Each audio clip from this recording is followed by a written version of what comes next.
আজকে তোমাদের ষষ্ঠ শ্রেণীর বাংলা পরীক্ষার যে সংক্ষিপ্ত প্রশ্ন রয়েছে তার 3 এবং 4 নম্বর প্রশ্নের সঠিক উত্তর করতে চলেছে।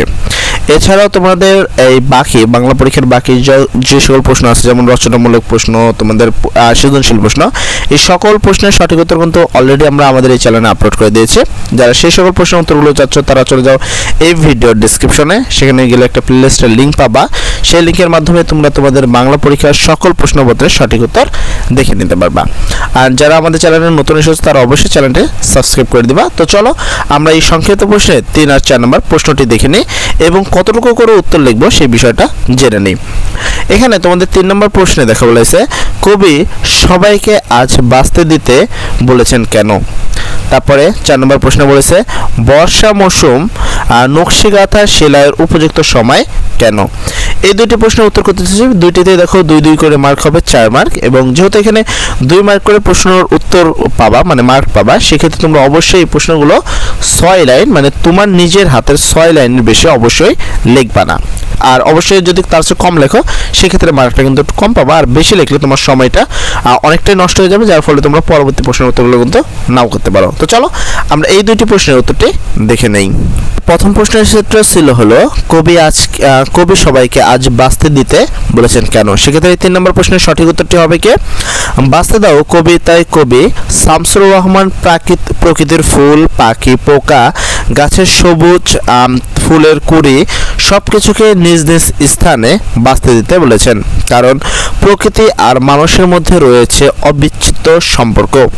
প্রকৃতি যদি আপন বৈশিষ্ট্য বজায় রাখতে না পারে তাহলে এক সময় এই পৃথিবী প্রাণীকুলের বসবাসের অনুপযোগী হয়ে যাবে। অথচ মানুষের এই দিকে কোনো ক্ষুব্ধ নেই, তারা নিজ হাতে প্রকৃতির ধ্বংস করছে। তাই তো কবি কবিতায় এই প্রত্যাশা ব্যক্ত করেছেন, প্রকৃতিকে যেন আপন গতিতে চলতে দেয় এবং পরবর্তী প্রজন্মের জন্য সুস্থ আশাবস্থান হিসেবে গড়ে তুলতে সাহায্য করি। এই হলো তোমাদের সংক্ষিপ্তপূর্ণ 3 নম্বর প্রশ্নের উত্তর। যদি ভিডিওটি বুঝতে পারো এবং প্রশ্নটি যদি উপকৃত হয় তাহলে অবশ্যই চ্যানেলে একটি লাইক করে দাও। এবং চলো আমরা এই 2 নম্বর প্রশ্নের উত্তরটি দেখে নিই। তার আগে যারা এখনো চ্যানেলটি সাবস্ক্রাইব করবে তারা তাড়াতাড়ি এই চ্যানেলটি সাবস্ক্রাইব দাও। ছিল হলো যে বর্ষা মৌসুমে নকশিকাঁথা সেলাইয়ের উপযুক্ত সময় কেন? সেক্ষেত্রে আমরা উত্তরে লিখতে পারি, এক সময়ে বাংলাদেশের গ্রামে গ্রামে নকশিকাঁথা তৈরির রেওয়াজ ছিল। এক একটি সাধারণ আকারের নকশিকাঁথা সেলাই করতে কমপক্ষে 6 মাস সময় লাগতো। বর্ষা মৌসুমে নকশিকাঁথা সেলাইয়ের